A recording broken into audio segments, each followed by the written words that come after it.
What if every novel you read was not a single voice, but a conversation between hundreds of voices, all speaking, clashing, laughing together? That's the world of Mikhail Bakhtin, the Russian thinker who taught us that literature, especially the novel, is not monologue but a dialogue. Because when we're talking about monologue, we are just talking to suppose I'm just talking to myself, but no, I am talking through dialogue. Because when I make the video, when I talk in the video, you do write in the comment section that how I speak to you, how I talk to you through comments, that whenever you are commenting, ma'am, we liked your video a lot, thank you for helping us. And the way I said yes, it means a lot to me, because once I am making videos so that you will understand each and every concept. And yes, we have already completed the British literature, we've already completed the literary criticism, and now we are in literature, we are going to complete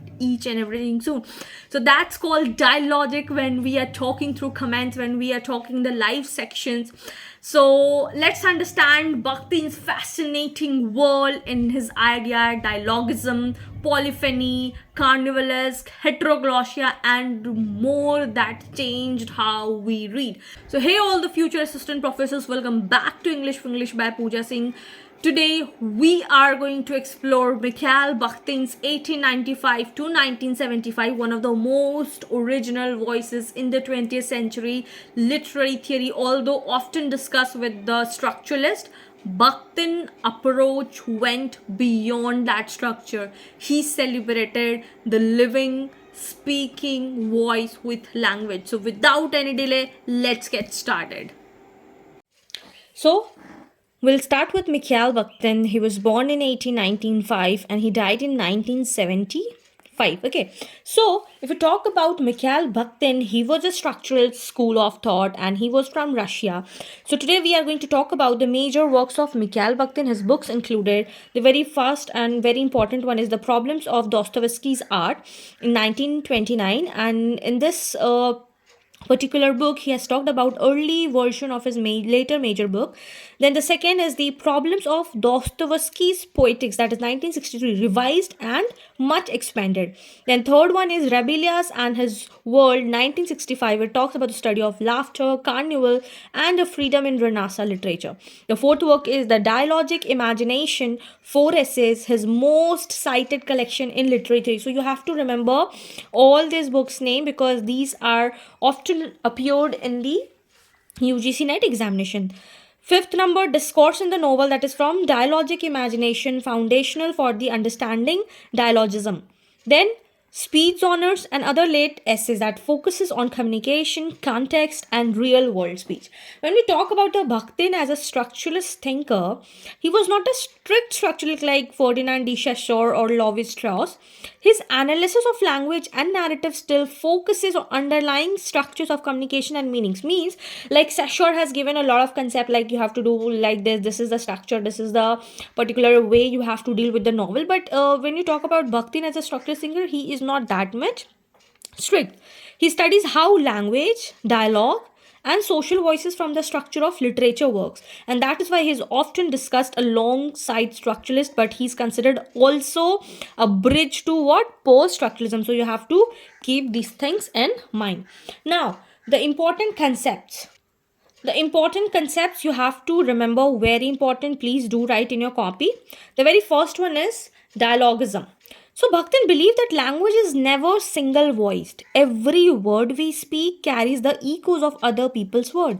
We respond, contradict, or continue what others have said, and that is we call dialogism, the idea that meaning exists between voices and not within one.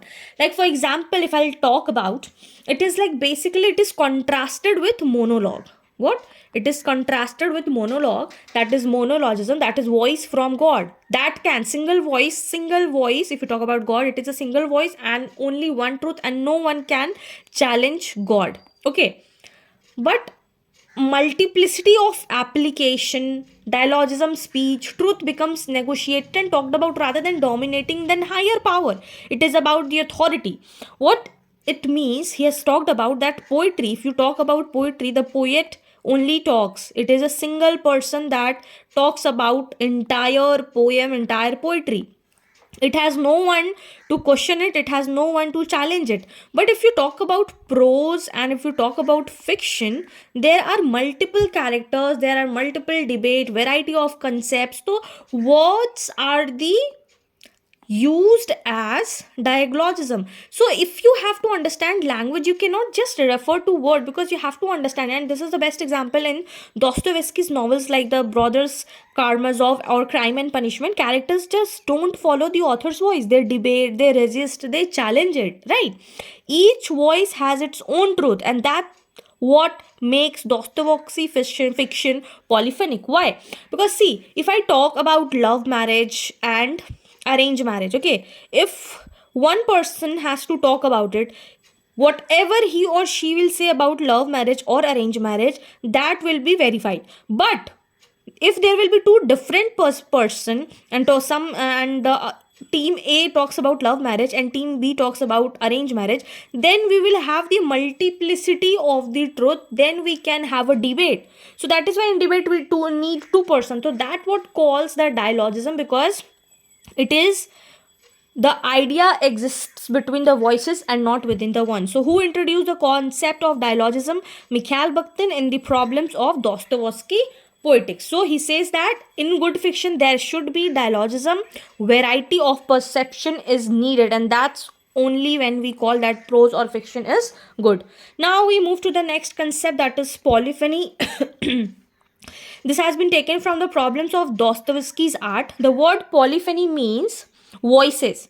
Okay, so Bakhtin borrowed it from what? Music, to describe how Dostoevsky created a plurality of consciousness. Each voice was independent and coexisting with others.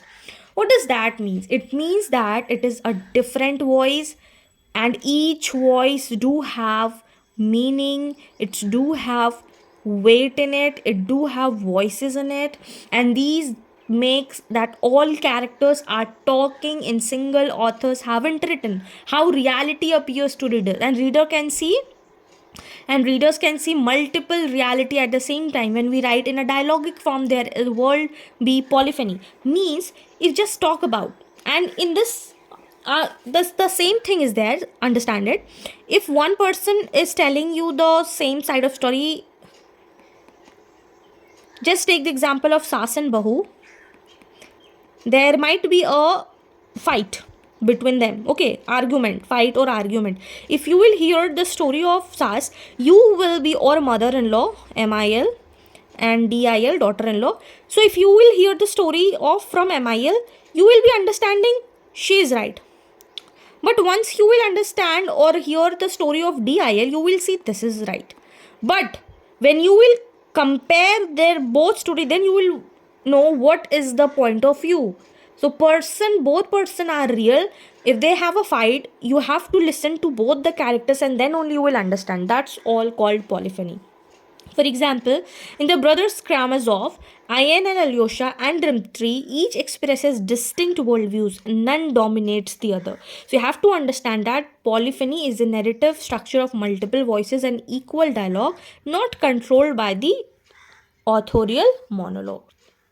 Now the next concept is heteroglossia, meaning many tongues, diversity of speech. He said that every novel contains multiple forms of speech, from educated language to street slang, from legal to poetic tone, and all these coexist dynamically. So you have to understand that in Rabila's or diction, the novel mixes voices of kings and beggars, priests and thieves, reflecting the social diversity of language. What does that mean? Suppose just example. For example, I am an assistant professor. When I'll be in college, I will be teaching and or I will be addressing my students in a very formal way. In a very formal way. At the same college, when I'm talking to my co-workers, I'll be treating them as my friends, or I will have a informal way of communication. But when I'm talking to my vice principal, I'll be talking again in a formal way or more sophisticated way. But when I'm on YouTube live, I talk you in very friendly way. my tone changes. But when I am teaching you now on YouTube, my way of talking is different the way I talk in the college. Now, when I'll talk to my parents, it will be very different. When I'll talk to my sister, it will be very different. When I'll talk to my friends, it will be entirely different. So, it means that text is able to readable every people. Hetero means, the word hetero means other, and glossia means the word. It means discourse in the novel, and this term is coined by Mikhail Bakhtin. It is multi-language in his text is able to read means one character only. This is me. This is Pooja Singh. And I am having more than one dialect or more than one speech. That means multi-purpose. Can you see? Assistant professor, student, co-worker, vice principal, YouTube live teaching, parent, sister, friends. But when I'm going to work, taking the workshops, I am very different there. So this is the thing that you have to understand. The UGC NET PYQ, the term heteroglossia appears in which essay? It was appeared in the discourse in the novel 1934 and 1935.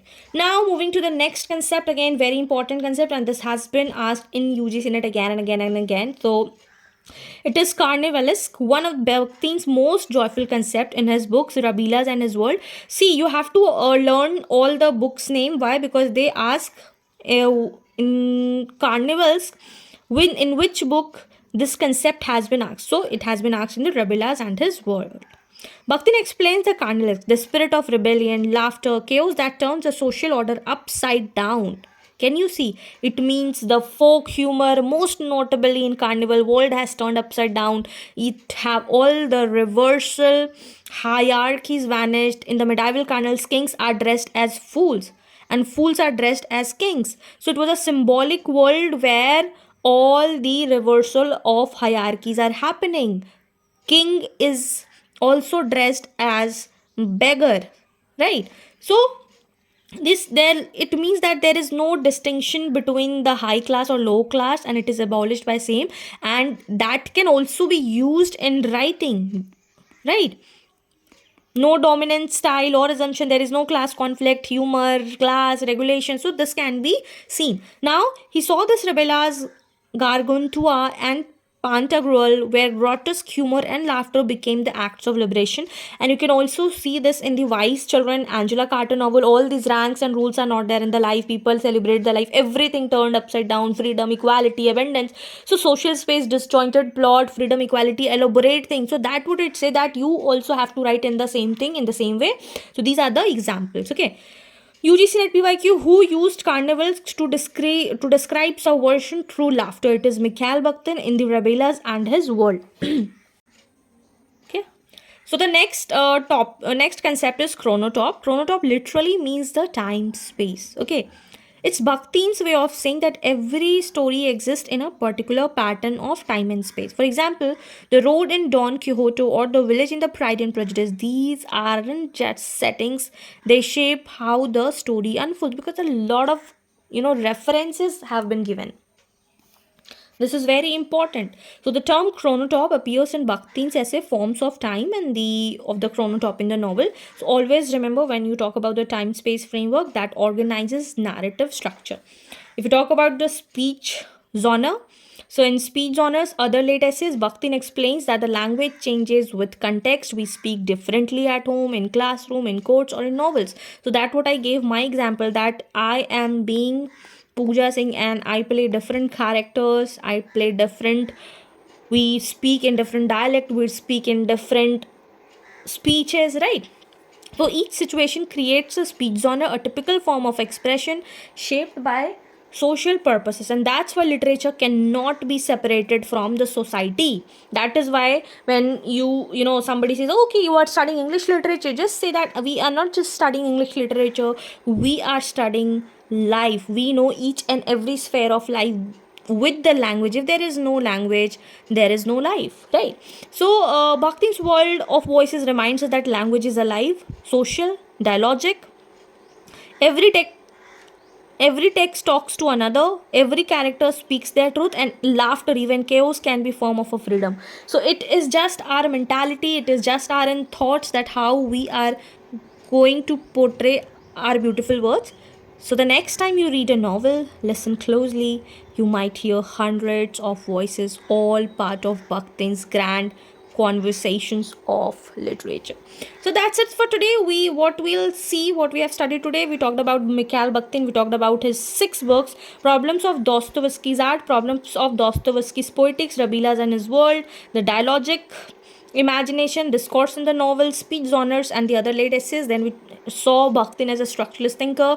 Then we talked about the key concept of Mikhail Bakhtin, dialogism, then polyphony, then heteroglossia, then carnivalesque, then chronotop. Then we talked about the speech genres, and then we talked why literature cannot be separated from the society.